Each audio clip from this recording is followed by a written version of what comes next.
Olá, meus amigos, muito bom dia. Está começando mais uma edição do nosso querido Segurança em Foco, todas as sextas-feiras, a partir das 9h30 até as 10h30.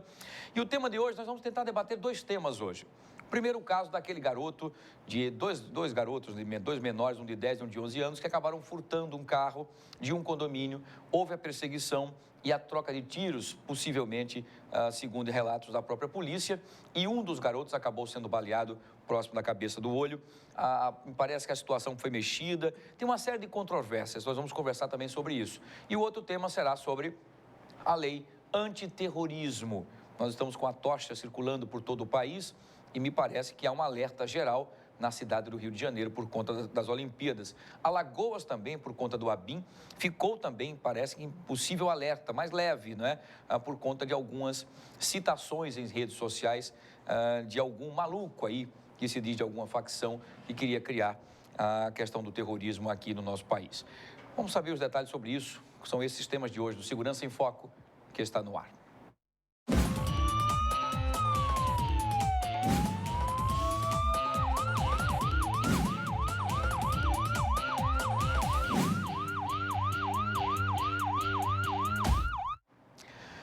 Pois é, muito obrigado a você pelo carinho da sua audiência, por estar sempre conosco aqui todas as sextas-feiras no Segurança em Foco, para a gente debater assuntos bastante interessantes, né, e assuntos que são discutidos até a nível nacional, para a gente debater aqui na nossa situação com os nossos convidados.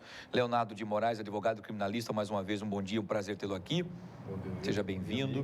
Bom dia a todos. Muito bem, então, vamos colocar o áudio do nosso querido Leonardo, senão a gente não escuta o Leonardo. Bom dia, Leonardo. Bom dia a todos, bom dia. Muito bem, agora eu estou te ouvindo. Nosso querido Geraldo Magela, historiador também, grande estudioso, bom dia, seja bem-vindo. Bom dia. Muito bem. Doutor Flávio Saraiva, também advogado, delegado de polícia, bom dia, seja bem-vindo. Bom dia aos colegas. Muito bem. Bom, o assunto que nós vamos iniciar em relação a essa possível ou chamada execução, né, que alguns querem que talvez seja dada a conotação de execução, quando esses dois jovens invadiram um condomínio, não é? 10 a 11 anos, praticamente crianças, né? Pré-adolescentes, crianças, né? 10 a 11 anos, até 12 anos, que seria pré-adolescência, né?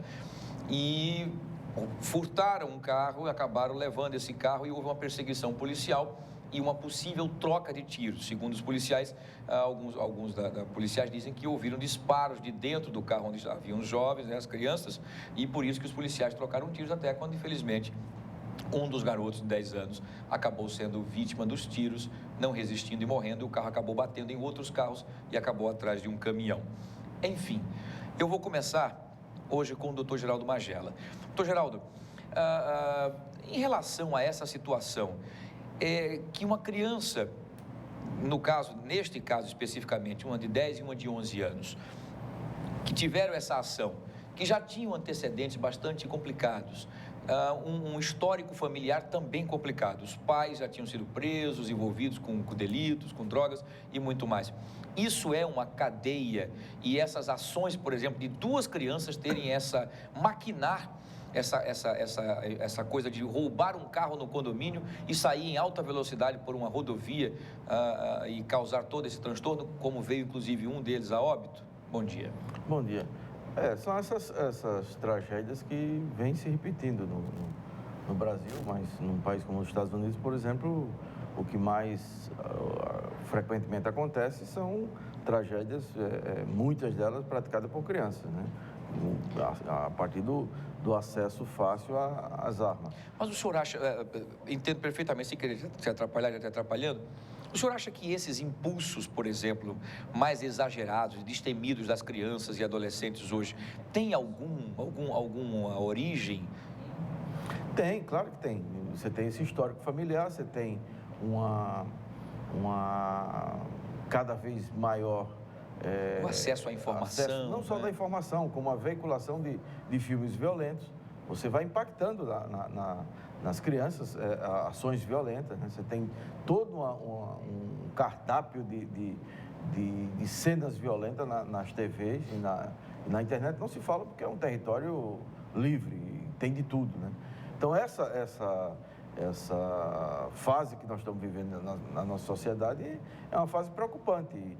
E você associa a tragédia a outra tragédia, que é a tragédia estatal.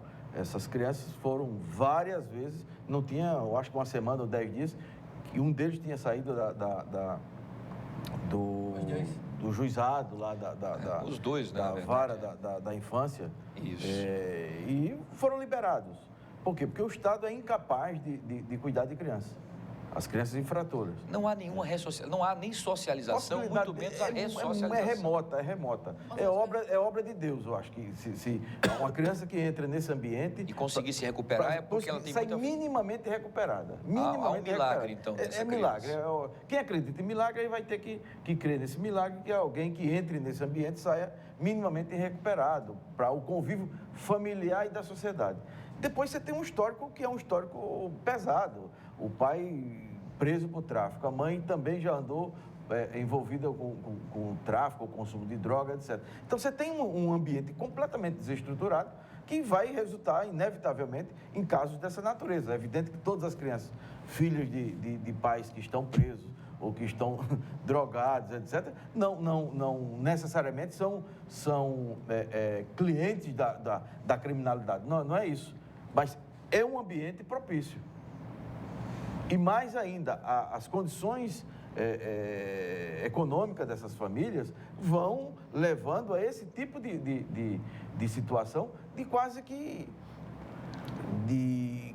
não há como remediar isso aí. Você vai tendo delitos, ações na vizinhança, na escola, na rua, vê que uma delas, acho que a que morreu, morava na rua, fugia de casa. Quer dizer, você tem uma família completamente desestruturada, você tem um Estado que é incapaz de reestruturar a vida de uma criança. Então, se o Estado não cuida de uma criança, esse Estado vai cuidar de que tipo de segurança?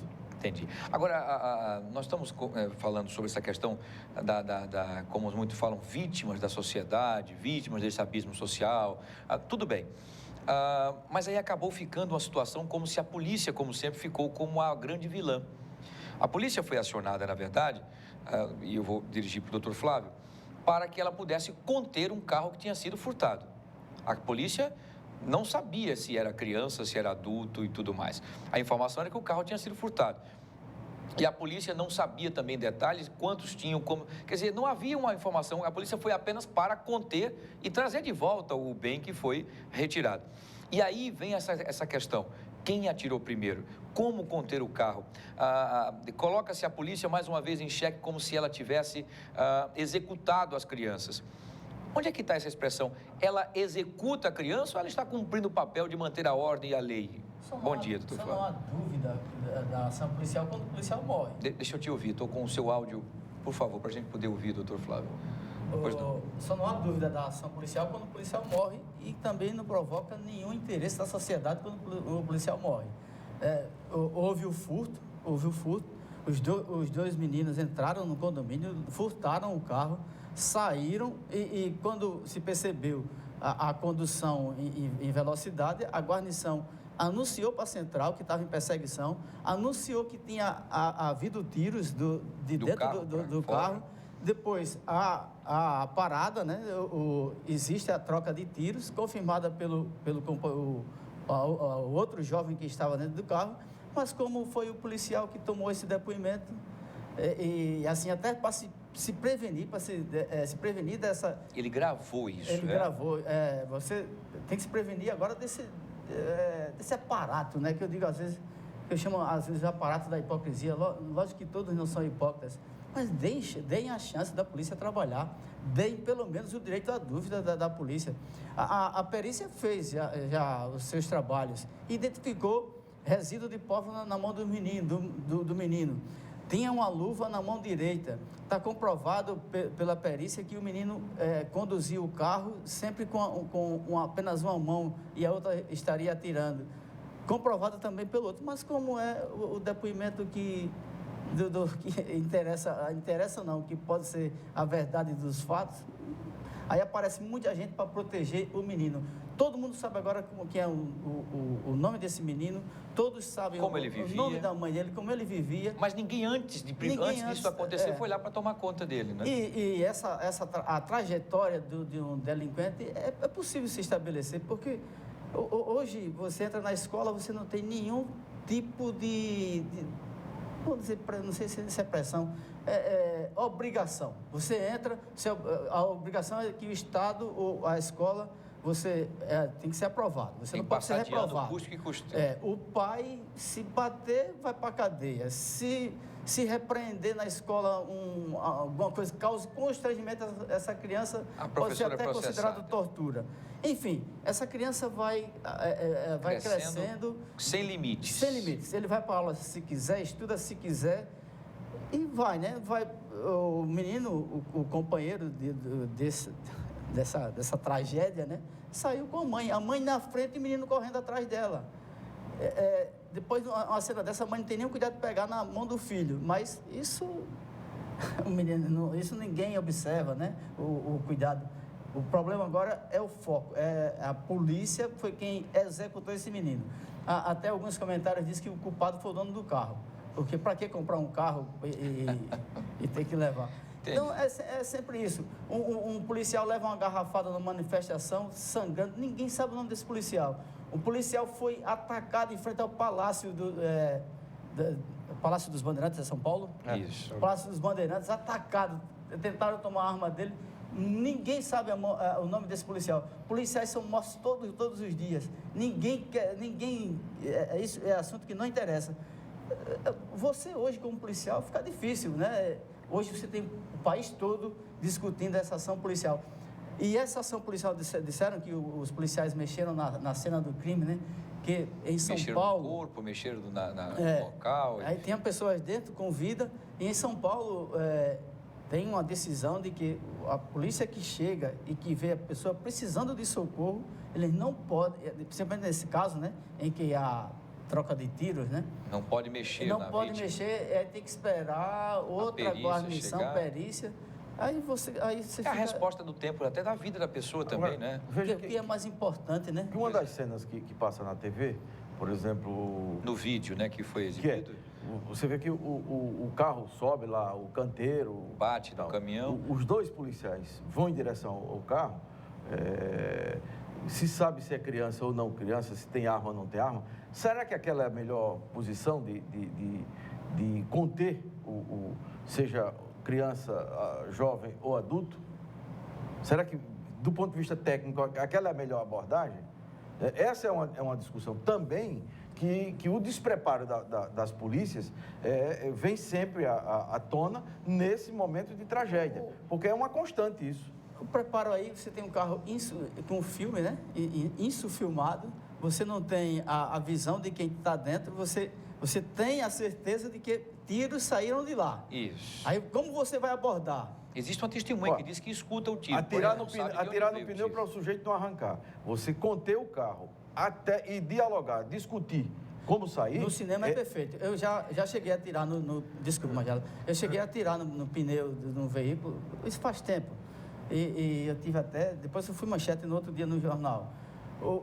Estava eu e o secretário de segurança passando na praça ali atrás do iate, quando vinha um carro em direção perigosa, né, zigue-zagueando, e uma mulher gritando. Aí eu poderia ter atirado no motorista, né? Claro. A mulher gritando seria o motorista o autor dessa violência. Exatamente. Ou batendo, ou sequestrando. Atirei no pneu. Mas não foi exatamente na borracha, foi na jante. Na jante, e voltou o projétil Ricocheteou e atingiu o secretário, então o secretário de segurança. No outro dia, o secretário sofre atentado. Eu não sei como não fui... se ele tivesse morrido... Talvez se ele tivesse numa situação terrível, né? Sem extremamente culpa nenhuma, difícil, né? E quando foram retirar o projeto, estava lá amassado o projeto. Ele bateu na roda do carro e voltou no secretário. Ano passado também me envolvi numa tentativa de assalto frustrado, né? A gente viu os assaltantes saindo com o carro e nós fomos conter. Deu tudo certo porque os tiros foram no pneu. Se não fosse no pneu, que não é tão fácil, Magela, você correr na direção do veículo e ser cirúrgico para atirar nos pneus. Aí eram 3 pessoas dentro do carro que a gente não tinha noção de que eram os 3. Se estavam armados, anunciaram, né, que estavam armados, mas não estavam armados. Se nós fizéssemos aqueles disparos dentro do carro, possivelmente talvez eu estivesse preso hoje como perigoso, que não teve o cuidado de observar, além do vídeo isso filmado, que os 3 jovens, todos maiores de idade, tinham anunciado um assalto, mas aquilo não era uma arma de verdade, era apenas... aquele Simulacro. E eu usei da desproporção, aí se aproveitou da condição de atirador, de policial, para matar aquelas pessoas inocentes que tinham acabado de tomar o carro de uma jovem. É muito difícil ser policial nesse país. E principalmente com essa visão de que a polícia é sempre a culpada de todas essas ocorrências. Se o policial tivesse morrido, a criança talvez não se soubesse o nome dele, não estaria nem aí, estaria como incompetente, que para que seguir, em vez de esperar faltar o combustível, né? Ia seguir, faltar o combustível. Nesse caso, por tantas as nuances que existem, o benefício da dúvida existe sim, está presente. Mas é que as reportagens, aquelas em que eu acompanhei, sempre deixam claro de que por conta das versões que foram diferentes. Ora, a gente tem aqui um jovem de 11 anos, que é o que está vivo, uma criança, né, de 11 anos, que deu 3 versões diferentes. E a gente sabe o seguinte, não, a pessoa tem 11 anos de idade, ainda é uma criança, está em desenvolvimento. Só que essa questão do desenvolvimento, ele varia de acordo com a percepção de vida que você tem. Claro, lógico. Imagino então, que uma criança de 11 anos... Já passou por várias casas um carro e que tem várias passagens pela polícia, ele é um cara que tem uma percepção de vida um pouco melhor. Não significa que o filho da melhor escola particular do Brasil tem a mesma experiência de vida do que tem alguém com 11 anos de idade, digamos assim. Né? Isso é muito relativo. Então, a dúvida existe. Há 3 versões diferentes que foram dadas. Existe pólvora na mão da criança que atirou, só que a perícia diz que não tem como saber se houve tiro ou não. Né? Há uma dúvida, né? Se há pólvora na mão, ou ele estava com bomba junina, ou então estava atirando, ou pelo menos com arma na mão. Ou trabalhava em alguma casa de pólvora, né? Alguma casa de fazer traque, alguma coisa, enfim. O que é decisivo, extremamente importante, né? Assim, que é valorizada demais essa prova aí, mas no caso está na mão do menino. Está na mão do menino que querem porque querem que o menino não tenha tirado, né? E, assim, existem algumas situações que são complicadas de ser analisadas. Uma é o corpo da criança que faleceu, né? Que foi modificado o seu estado, né? A posição em que estava foi modificada. A outra foi a arma também que não estava no carro na hora do disparo, estava em outro local. Aí a dúvida se houve tiro ou se não houve tiro, né? A outra são as 3 versões que foram realizadas. Então, quer dizer, é um caso aí que traz várias dúvidas, né? Entre a imprensa, entre os peritos. Até os peritos não conseguiram comprovar nada, quiçá reportagens ou pensamentos pretéritos para chegar a uma conclusão de que houve execução ou se houve legítima defesa. É exatamente essa que é a discussão que o senhor tocou no assunto, doutor Leonardo, que eu quero que vocês possam discutir, né? Enfim. Vejam a que ponto nós estamos chegando. É isso que o doutor Flávio está trazendo para a gente poder tentar levar para a discussão. Houve um furto, houve uma contravenção. Um crime. Um crime. Os policiais são chamados para conter o crime e devolver o bem àquela pessoa que teve o seu bem furtado. O investimento de vida, que é um carro. Isso, exatamente. Sem saber de nada. De repente, um tiro dispara de lá. O policial é treinado para revidar, primeiro defender a sua vida e depois tentar conter, porque aquele tiro poderia matar uma pessoa que estivesse lá no trânsito. Aí a discussão é muito maior do que isso. Nós estamos parando num ponto e discutindo, e que é isso que eu quero que vocês, estou provocando isso para que vocês discutam entre si. Vejam que a discussão está agora, se o policial fez certo ou errado, e ninguém está discutindo a ação dos menores. Ah, eles são vítimas da sociedade, mas o rapaz teve o carro furtado. O policial também foi vítima se fosse baleado. Então a gente precisa discutir isso também, quer dizer, essa é a minha opinião. Não, já e quero que vocês discutam isso. Se os meninos furtaram o carro, sim. Como é que um menino desse entra pula muro de um condomínio super bem vigiado? Carro, ele não sabia nem dirigir. Mas essa dúvida, ela eu não vi, por exemplo, de ninguém das reportagens que eu vi, nem da polícia técnica, não vi do Ministério Público, não vi nem de ONG, que tenha dúvida quanto ao ato criminoso das crianças, né? Agora, na rede social aparece de tudo. Não, tem depoimento, você está aqui. Bom. Aqui, da comunidade. Da comunidade não vale. Da comunidade você vai. Vale. Foi pautado a comunidade, não foi pautado nenhum policial. Qual policial falou? Do ponto de vista do policial em relação à criança, que ela diz o que realmente aconteceu, etc, né? Ali. Existem situações a serem analisadas para saber se a criança foi forçada a falar aquilo aquele é o ambiente. Mas o depoimento existe. E se é um depoimento, supera essa tese em favor do próprio policial. Aquilo ali é um ambiente de choque, serve como peça de um bom advogado. ou de um péssimo advogado para ganhar ou para perder na argumentação. O que vale mesmo, são laudos que vão passar por psicólogo, que vão pela perícia técnica, etc. O resto o portal X foi lá e ouviu a comunidade, ouviu o vizinho. Ah, esse menino era tão bom, era generoso, ele brincava, era alegre. Bem, mas ele cometeu o crime. Isso é uma opinião de quem conviveu, de quem está, no mínimo, amedrontado também, que não quer confronto, de dizer, não, isso era um bandido, esse menino é um delinquente mesmo, com 10 anos mais de era bandido. Então, essa discussão é o comum, é o senso comum. Mas o fato concreto é a perícia e levantar com o máximo de segurança de como aconteceu aquele fato.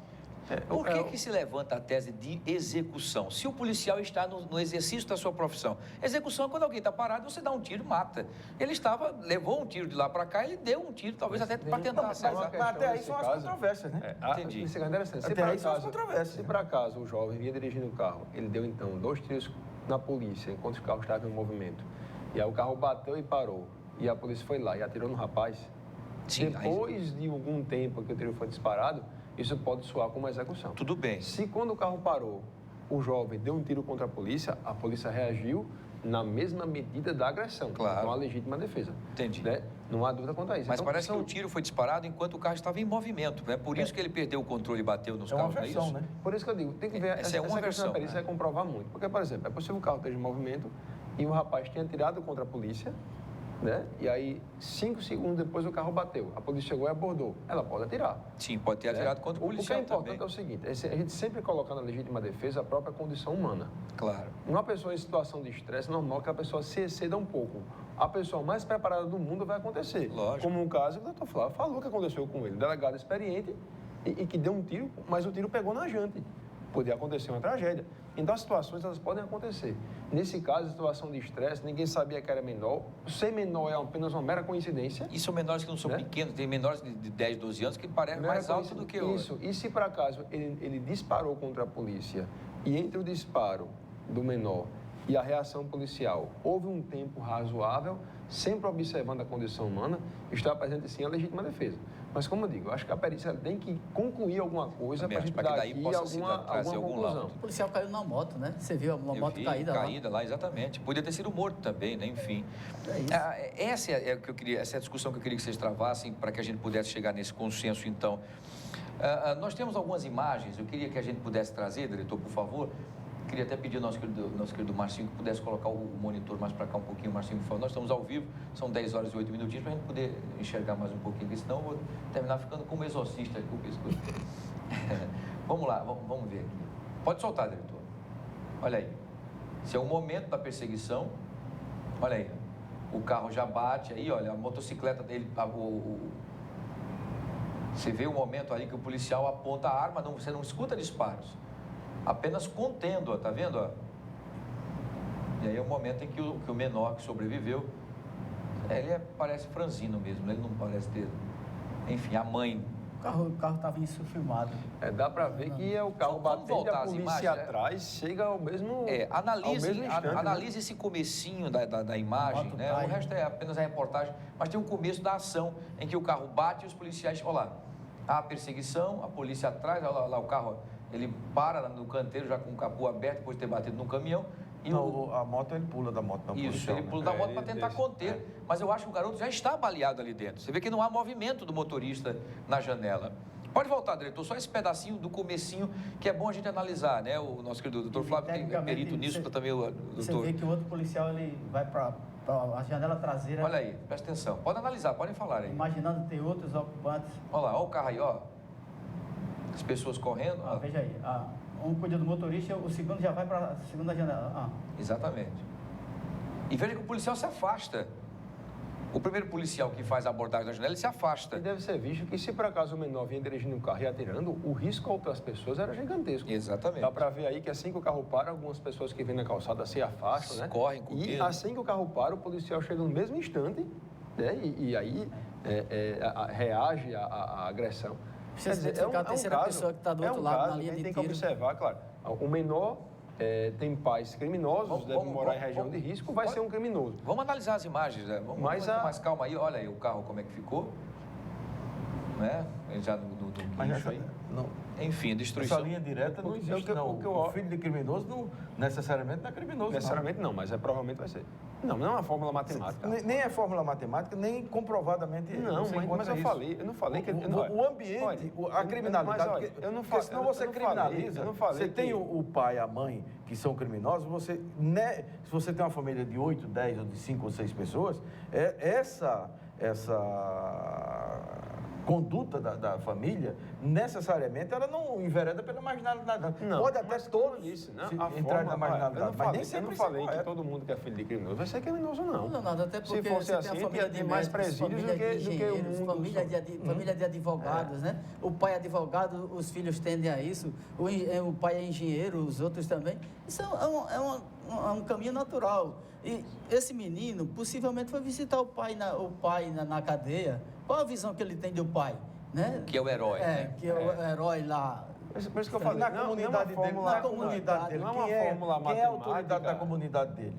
O Será que não é o traficante? traficante? Será que não é o cara, o comanda Não, o a gato gente- net? Será que não é o cara que a gente tá da aqui van? confabulando, né? Entendeu? Sim, mas isso porque nós, o mínimo de experiência que nós temos aqui, pelo menos nós 4, sabemos que nas comunidades no Brasil, nas favelas, nas grotas, nos lugares mais marginalizado do ponto de vista de você não tem a presença do Estado, se você não tem emprego, se você não tem absolutamente nada que garanta o mínimo de dignidade, aquelas pessoas vão encontrar uma forma de sobreviver. E elas estão encontrando. Isso. Correta ou não, mas elas estão O que eu encontrando. digo é o seguinte, o fato desse jovem ser criminoso não significa que, porque o criminoso não, né? Ser infrator, praticado infracional, não significa que isso acontece porque os pais são criminosos. Né? O pai pode cometer crime, o filho pode não cometer. Isso é muito relativo. Claro, Mas eu lógico. digo assim, Não é uma de alguma regra. forma, a sua história de vida Favorece. curta, né? Favorece pelo Enquanto meio em que menor, vive, né? de alguma forma ela foi influenciada. Eu, por exemplo, sou advogado, o seu historiador, o delegado de polícia, o seu vereador, etc. A gente poderia ser Jornalista, hoje né? jornalista e tantas coisas, né? O comediante, né? É um Também. rapaz que é um rapaz que dá certo em tudo que faz. otimista. Mas, Muito obrigado. como eu digo, o fato da gente chegar e ter esse contato com um crime bem próximo, é provável que você seja um criminoso. Claro. Nós estamos aqui onde estamos porque tivemos uma criação boa, né? Por pessoas que nos deram condições. Mas se a gente tivesse nascido, por exemplo, em um local em que o tráfico fosse a principal fonte de economia, que os pais fossem criminosos, possivelmente estaríamos aqui conversando dentro de uma cela. É normal, mas não é uma fórmula matemática, é só uma probabilidade, né? A periferia, uma de questão Maceió, social. a periferia de Maceió está com um grande problema. Tem escolas que não conseguem ter aulas. Tem um chamado toque de recolher, porque o traficante não quer a movimentação das escolas. Esses meninos não vão para a escola. Os que já estão na delinquência tumultuam o movimento. Entra na Exatamente. sala de aula. Diz ao professor hora que acabe a aula, sai, faz o que quer, ameaça- entram armados. Entram armados e isso ninguém vê. Agora, se um dia a polícia for fazer uma ronda, encontrar um menor desse e eu tiver uma troca de tiro, este menor for Baleado, baleado ou morto, pronto, acabou aí a polícia. Ele ganha uma importância muito grande. Quer dizer, o Estado não resolve essa situação, aí você está impedindo que os que querem ir para a escola tenham alguma condição de aprendizado. Um ambiente desse tumultuado por uma dezena de delinquentes. Por que não se toma conta disso? Pois é. A gente vai saber quem são essas pessoas quando tiverem um confronto com a polícia, né? Que a polícia Mas isso tem acontecido em Maceió, no Rio de Janeiro, em Pernambuco e no México, por exemplo. O México é um país que o tráfico quase que domina o México. Está revertindo. Boa parte. Mas veja só, não só no ambiente, na área da fronteira com os Estados Unidos, que é imensa, mas você tem áreas de domínio absoluto do tráfico no México, que é um país imenso, com a população semelhante à do Brasil. Não estamos falando de um país pequeno, perdido na América, não. Estamos falando de um país grande e rico. Então, a marginalidade, o tráfico, as drogas, é parte de uma economia muito forte, economia marginal muito forte, que domina grande área do Estado, seja no México como no Brasil. Mas lá tem Boa parte do Estado brasileiro vive coagido ou conivente com o tráfico, com a contravenção, com os vários tipos de crime, com a corrupção política, com... Entendi. É extenso, no crescente. entendi. Então, o exemplo que as autoridades têm dado para a sociedade tem sido esse. Todo dia você abre a televisão, você tem algum tipo de problema nessa área. Então, o jovem que não tem a escola, que o outro proíbe a professora de dar aula, que ameaça, que manda já fechar está a escola. estruturado ali no tráfico, essas crianças, nesse ambiente, vão optar por quê? Se o pai não tem emprego, se a mãe não A tem emprego, diferença é que ele nos vai... Estados Unidos o menor vai para a cadeia. Lá não há, Mas não esse há, não é o não há problema só da menoridade, cadeia. maioridade Não, penal. não, Né? A questão é resolver os problemas só pela cadeia, né? Acho que tão importante quanto levar alguém para ir para a cadeia seria você fazer com que aquele menor não entrasse no mundo do crime, né? Eu visitei uma prisão de menores em Palm Beach. Eles tinham lá biblioteca exclusiva para eles lá. Tem uma pracinha, eles isolados. Tem a pracinha, uma cestinha para estar descontraindo, atividade física, estudar. E lá, preso. Mantendo os limites que aqui fora tem que ser feito. É isso que eu estou dizendo. Não adianta só aprender e deixar na ociosidade. A unidade de menores aqui foi interditada há 10 dias atrás, foi uma semana. Mas isso é histórico, foi uma situação pela centésima vez. Então aqui não se resolve. E o exemplo que você falou é muito didático. Tem uma linha mágica entre Estados Unidos e México. El Paso, no Texas, tranquilo. Cidade Juárez, no México, é a cidade mais violenta do mundo. Por quê? Porque essa mágica. Porque um país tem um sistema que combate esse tipo de coisa e o outro não combate. Quem manda lá é o tráfico. É simples. Por que os estudiosos daqui não vão para lá e entender? Porque existe desse lado da fronteira. Cidade Juárez e El Paso. E desse lado do tráfico do México, você tem um produto que a economia americana, que o jovem americano, que o cidadão americano gosta, que é cocaína, que é maconha, que são as drogas. Então você tem esse produto aqui que vai levar para... Sim, mas o álcool é legalizado. Gosta de droga sintética. Sim, mas o álcool é legalizado, a droga sintética não. Então esse produto tem mercado. Esse produto tem mercado. Quem o avião daqui, da cidade mexicana, para levar para os Estados Unidos, é essa gente. Como são os brasileiros.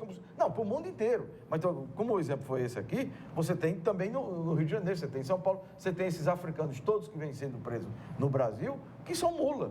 Mas isso é parte da logística do tráfico no mundo. Só que o ambiente que você está pegando crianças, adolescentes e adultos, na questão do tráfico, o Estado brasileiro, no nosso ambiente, ele não consegue minimamente dar segurança. Quanto mais tratar isso, porque isso é caro, mas aí isso requer investimento. Mas aí vem um problema, já. E vontade também, né? Vontade qual é a política forma que também. se usa hoje em dia? O que é que as pessoas veem? Através de campanhas publicitárias, em propagandas, em entrevistas, etc. Qual é a forma de você combater o tráfico? Vamos prender mais, prender. Não adianta, não. Não adianta. Essa Do guerra, jeito que é a cadeia, não adianta. Essa Do jeito guerra, que é a cadeia, isso não adianta. também, Agora que prender adianta, adianta. Não, a prisão... sim. Olha, tão importante quando você... Tão importante quando você prender quem está pronto, é você evitar com que a pessoa entre. A gente tem que lembrar o seguinte, quando a pessoa é traficante... As duas coisas não se contrapõem. Quando a pessoa é traficante, a prevenção crime já aconteceu. O crime é preso. Quando a pessoa é traficante... Para prevenir, você não quando a pessoa é traficante, o mal já aconteceu, o crime já aconteceu, o mal social já está presente. O que é importante é que você consiga neutralizar quem está pronto, quem comete crimes, por isso que a prisão é importante, mas você prevenir que a pessoa não entre nesse mundo. E prevenir que aconteça o ato, é isso? Isso, então um investimento, Deixar que as crianças absurdo, o investimento deve ser maior do Estado em relação à prevenção. Então invista em campanhas para não entrar nas drogas, etc., né? Pense de outra forma, porque a forma como está hoje, nós já perdemos. As pessoas consomem drogas, ainda pensando, eita, se eu consumir drogas, a lei pode chegar a polícia aqui, eu vou ser preso, vou pegar tantos anos de pena. Se eu traficar drogas, eu tenho que pensar, eita, a pena agora vai passar de 5 a 15, vai passar agora de 10 até 40 anos. O traficante não está preocupado com o tamanho da pena, não. Pode chegar com 1000 anos, pode empreender 1000 pessoas, que vai aparecer sempre alguém. Tanto é que numa comunidade, se a pessoa é traficante e a pessoa é presa, sempre a liderança vai se renovar. Então, o modelo hoje é um modelo que está falido.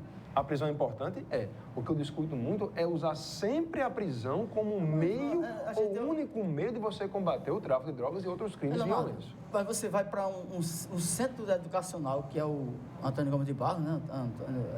Antônio Gomes de Barros, CEPA. Aí você chega, tem unidade policial ali, né? Mas você entra Centro especializado de pesquisas. Eu tive lá fazendo um curso de formação para 400 policiais. Tinha viaturas, porque a gente, nesse deslocamento para materiais, tem sempre viatura. E a gente conseguia observar tráfico. E os meninos que faziam esse tráfico protestaram. Como eles protestaram? Riscando o carro dos alunos. E eles faziam isso abertamente nas escolas. Eles indicavam até por uns brochezinhos o tipo de droga que carregava na bolsa, se era maconha, se era crack, pela cor do broche. Então isso, parece que a gente vive num mundo em que só enxerga esse tipo de conduta, me parece que isso é só a polícia. As pessoas parecem ou querem se alienar não querem enxergar essa realidade, porque o mundo que algumas pessoas veem é um mundo que é irreal. O mundo real é esse, a favela não, a periferia. A favela, a pessoa que está na periferia sendo dominada pelo crime. E se for fazer uma pesquisa ali, 90% das pessoas ou mais, a pessoa quer ter um ambiente seguro para morar, um lugar tranquilo para morar, quer voltar para casa num local tranquilo. É o único local que se acha seguro, que você voltar para sua casa, né? Trabalhou o dia todo, problema, estresse, você quer voltar para casa. E você volta para casa, lá tem troca de tiros, o traficante dizendo que você não pode passar, vai todo mundo para dentro. Recolher. Imagine que loucura aqui. Em Boca da Mata foi maribundo agora, que teve um toque. É verdade. Somente ouviu o rap, né? Eu quero voltar feliz para a favela onde eu nasci. Pois é, imagina. Eu só quero ser feliz. Voltar tranquilamente para a favela onde eu nasci. Parece que é um advogado, né? Dos direitos lá da entidade de direitos humanos de São Paulo. Quantas vezes aquele rapaz foi na periferia? Quantas vezes ele visitou a mãe? O choro da mãe e agora como é que vai ser meu filho? O filho nunca viveu com ela, estava com a avó. Ela nem sabia onde o filho estava, nem a própria avó. O menino vivia nas ruas. Por que acontece isso, né? A ausência dos pais falência, também, né? Mas essa falência, por exemplo, nós estamos falando não de Alagoas, nós estamos falando do estado mais rico do Brasil, onde tem lá algumas milhares de crianças e adolescentes. Nós já vimos uma criança assim, aqui no Reginaldo, uma criança dessa idade acusada de vários homicídios. E já contei isso aqui, eu me surpreendi com ele no colo da mãe, numa central de flagrantes, e depois, num gesto de carinho, de dependência, de carinho da mãe, né? Agarrado com a mãe, acusado de praticar homicídio. Né?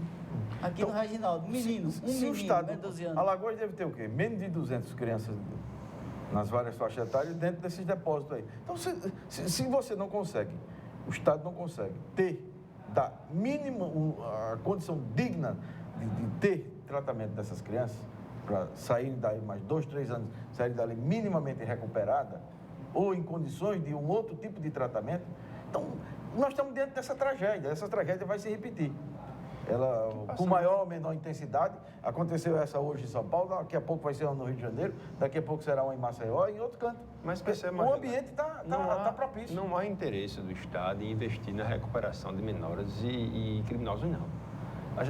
Tantas vezes se falou, quantas denúncias foram feitas de estados, de situações subhumanas, de presídios, de abrigo de menores, de conselho tutelar com estrutura mínima, com uma função tão importante quanto essa, e nada é feito. Foi feita uma inspeção pela Defensoria Pública do Estado, até por um defensor que é um amigo, que é o Carlos Eduardo, na quarta-feira no CODE, quando demonstrou que haviam lá uma super, ultra, mega lotação de pessoas que estavam lá presas. E aí, qual a pergunta? Eles vão para onde? O outro também está lotado. Quer dizer, você pega as pessoas, coloca todo mundo em depósito só, muitos aí infratores pela primeira vez para crimes que não são violentos, por exemplo, um furto, né? E aí está em contato direto com alguém para dizer, a vida é assim mesmo, cara. Você vai ser preso, você vai conseguir sair, daqui a pouco você vai e volta, mas é assim mesmo, a vida é assim mesmo. Quer dizer, você começa a se conscientizar de que cometer o crime é bom, por mais que você fique em uma condição subhumana. Então, vamos tratar essas pessoas, porque o ciclo é vicioso. Também acho. Eu acho o seguinte, apenas a punição, e o doutor Leonardo toca muito nesse assunto, a punição somente de cercear a liberdade, já foi provado que isso não resolve. não é? Mas tem no... Mas é importante, Mas é importante. por que não? Porque lá dentro não se mostra limites. Você não tem noção de preço. Se você está numa instituição que você domina e não é o Estado quem domina, Isso. você não... Qual a obrigação que tem um preso lá, a não ser ficar trancado? Exatamente. Pois é, e fica sem Nenhuma. ocupação, né? Não estuda, Se é que fica não muito, trabalha. Assim, existe como- um modo trabalhador que é um modelo, é muito bom mesmo. Verdade, Os mas presos adoram pouquíssimos ficar lá. vão lá. Agora, a quantidade do modo trabalhador em relação ao número de presos É infinitamente insignificante. inferior. insignificante. Aí você diz pela falibilidade da pena, né? Não, a cadeia só não resolve, baseado num modelo que não funciona. Não resolve porque nós não queremos resolver. Né? Isso. Exatamente, Aí falta é vontade isso. política. É isso que eu estou dizendo. Não vai dar para a gente debater a lei antiterrorismo, né? Por conta do nosso horário, já está a discussão hoje, enfim, infelizmente. Mas só para a gente, a não ser que a gente traga na próxima sexta-feira, o que vocês acham? Podemos trazer a lei antiterrorismo e outros assuntos que talvez tenham à tona. Vamos sempre trazer assuntos bastante interessantes e recorrentes, né? Assuntos que estão na mídia nacional, local, enfim, e a gente vai debatendo sempre aqui na nossa reunião de pauta, né? Então, só para a gente concluir, nós temos ainda 4 minutinhos para terminar o programa, mas eu não vou iniciar a lei de antiterrorismo, porque senão nós não teríamos tempo suficiente, ficaríamos praticamente pela metade. O que fazer? Eu quero 1 minuto e meio em cada um, por favor. O que cada um faria se fosse o gestor, ou fosse o diretor ou o intendente do sistema de ressocialização e segurança dos presídios? Doutor Leonardo de Moraes. Primeira coisa, né? Aquilo que a lei estabelece, que é a lei de execução penal, em relação ao maior de 18 anos, e o Estatuto da Criança e do Adolescente em relação ao menor de 18 anos, é perfeito, né? Temos uma legislação futurista, uma legislação humana, uma legislação que traz para a pessoa que foi presa, que está pagando pelo mal que fez, um tratamento digno e uma possibilidade de recuperação muito grande. Entretanto, que há um abismo entre aquilo que a lei estabelece e o plano prático.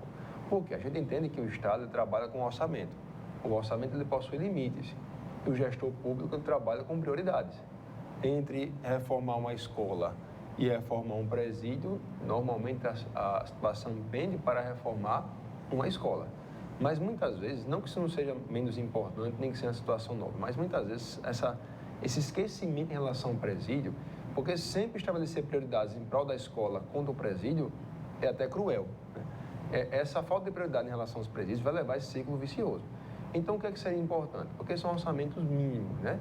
Primeira coisa é que é um pensamento que eu tenho particular, por mais que haja divergências em relação aos colegas. Eu sou completamente, não completamente, mas eu tenho uma inclinação muito grande a achar que o modelo de parceria público-privada é o melhor modelo. Primeiro, que geralmente em parceria público-privada não há rebeliões.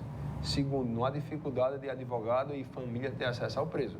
Porque é uma forma interessante do preso se ressocializar, ele ter um contato com a família e com a alimentação digna. E muitas vezes em rebeliões ou em greves que podem acontecer, a primeira situação que é tomada é o direito do preso que está preso de ter contato com a sua família.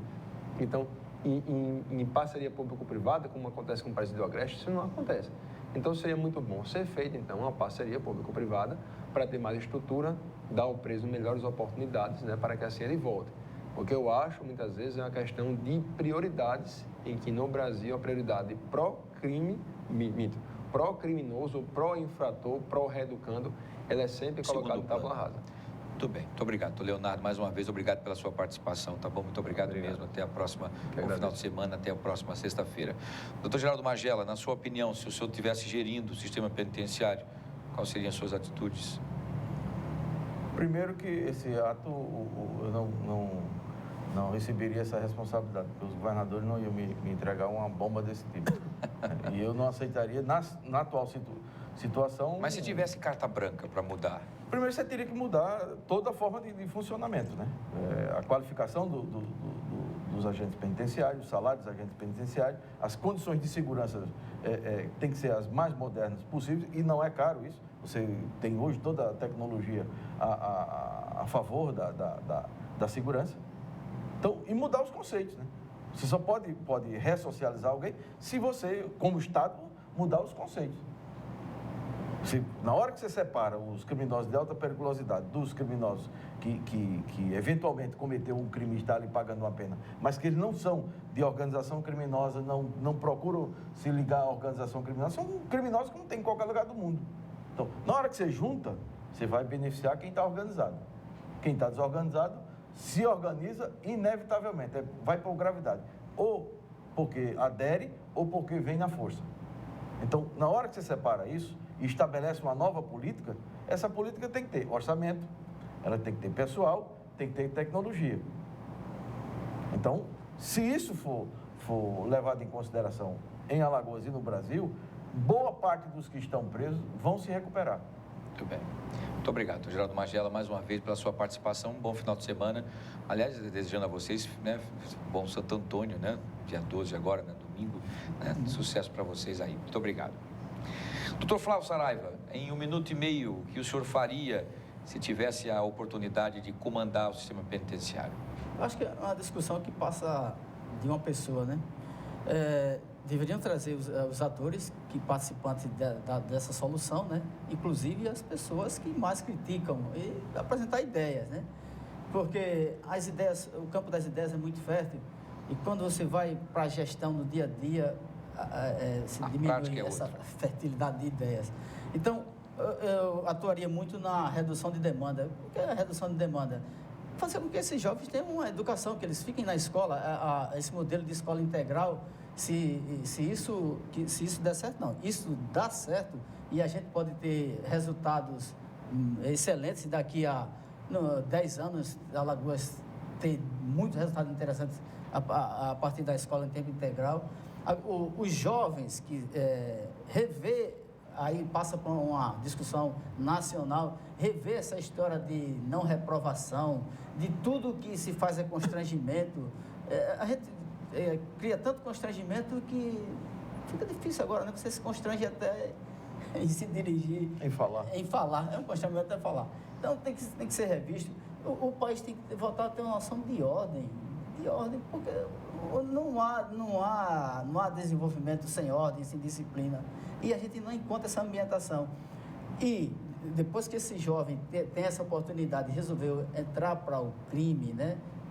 Seria ato infracional, e que o fim dele seja uma unidade de internação, que nessa unidade de internação ele tenha ambientação para refletir sobre a vida que ele vai ter depois de 18 anos ou depois de cumprir aquela medida socioeducativa, que ele seja obrigado a estudar, que ele seja obrigado a ter comportamentos disciplinares, né?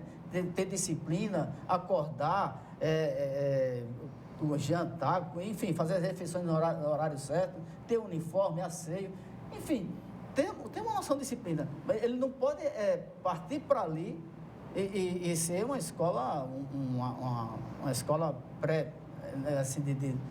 a formadora de criminosos, né? Uma faculdade do crime. O ginásio, ensino médio, né? Ginásio não tem mais não. Então, a gente precisa disso, ter nessas ambientações segurança, disciplina, para que essas pessoas esses jovens possam repensar o comportamento e ver que o crime não é o destino final dele. Muito bem. Perfeito, muito bem. Então, adorei. Muito obrigado mais uma vez, doutor Flávio. É muito importante a gente poder passar isso para os telespectadores. Vocês observam que todos têm um posicionamento, mas o objetivo é um só. É que eles tenham limites, cumpram horários, porque aqui fora a gente cumpre tudo isso, né? E o sistema não faz isso, apenas encarcera. Encarcera, cria revolta, não é? Cria a sensação de injustiça, cria uma sensação de coloio, porque eles acabam ficando juntos para terem forças para poder fugir. Uma série de situações instintivas que qualquer ser vivo, se você prender, ele vai buscar fugir. Isso é instintivo, né? Enfim, então vai estar sempre lutando para fugir, não importa que seja o mais tranquilo do mundo, né? Então, enfim, o que está faltando é que o sistema penitenciário faça o que é mais simples possível. Colocar limites.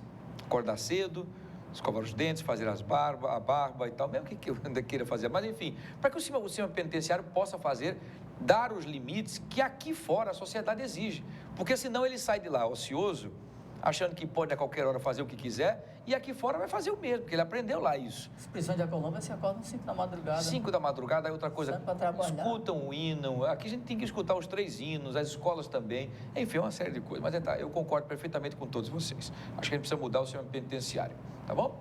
Vamos encerrando por hoje. Obrigado mais uma vez, doutor Leonardo de Moraes, pela sua participação, doutor Geraldo Magela, doutor Flávio Saraiva.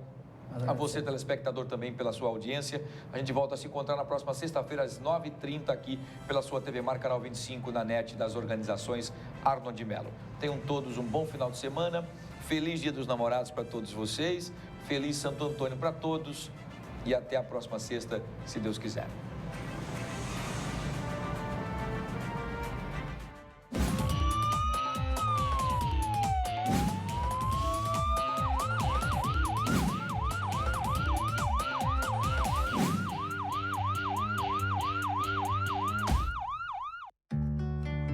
Tem coisa na vida que a gente nunca esquece. Como aquele café quentinho pela manhã, o abraço apertado daquele velho amigo, a criançada brincando no